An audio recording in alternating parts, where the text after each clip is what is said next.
Maski wala na ang mga hayop ni Kuya Kim, ang hayop na tili naman ni Gerald ang kumising sa mga housemates natin. Kuya! Masasaktan pag binitawan mo. Hindi! Oh my God! Oh my God!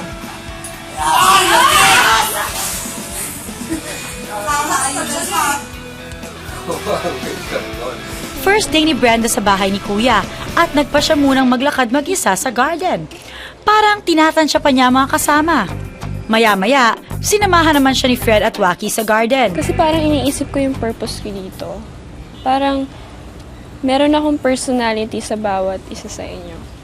Katulad sa'yo, athletic ka. Ako nga. Magkakasundo tayo. So, athletic rin. Sobra magkakasundo. So, sa'yo, you're like the military type, diba? You like going to the gym, you like being active and sweaty and wala kang pake kahit ano sabihin ng tao pag post. Ganun rin yung ugali ko once na nasa court ako.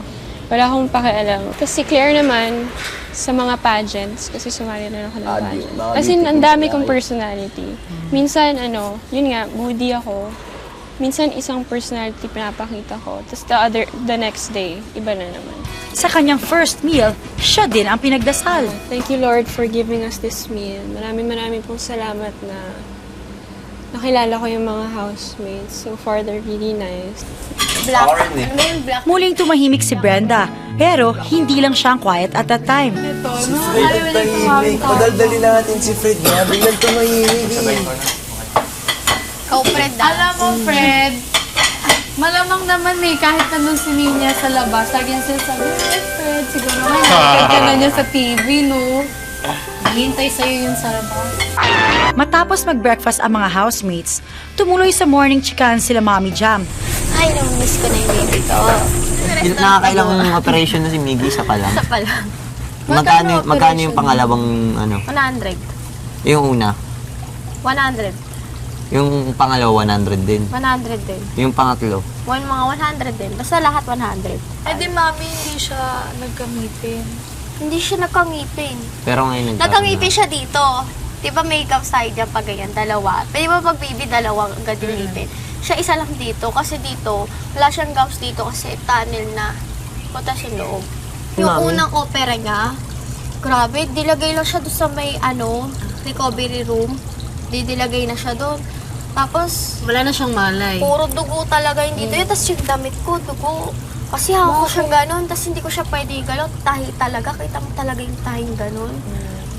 Tapos hindi siya kasi gusto niya parang pag umiiyak siya, nahihirapan siya. Siyempre, bagong tahi, sariwang-sariwa. Talagang tulo talaga yung dugo. Tapos sa akin, hindi ko alam yung gagawin ko sa kanya. Nakaganon lang ako. Tapos umiiyak siya. Hindi pa siya pwede ipapito. Masakit yun pag kayo nawala na yung epekto ng bago siya operahan, anesthesia. hindi siya pinadede. So, gutom siya. Nung pagtapos, may oras pa, bago siya hindi pwede pagka Hindi rin pwede. Gutom na siya, iyak siya na iyak. Tulo ng tulo yung dugo, iyak ako na iyak. Sabi ko, kawawa naman yung baby ko. Alam mo yung dropper?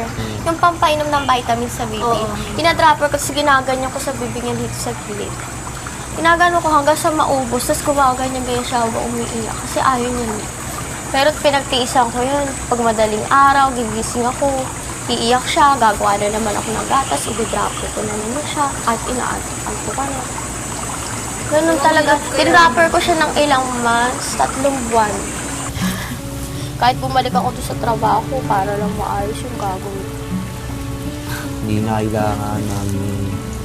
Basta ako, pala rin nanalo. Tulungan kita.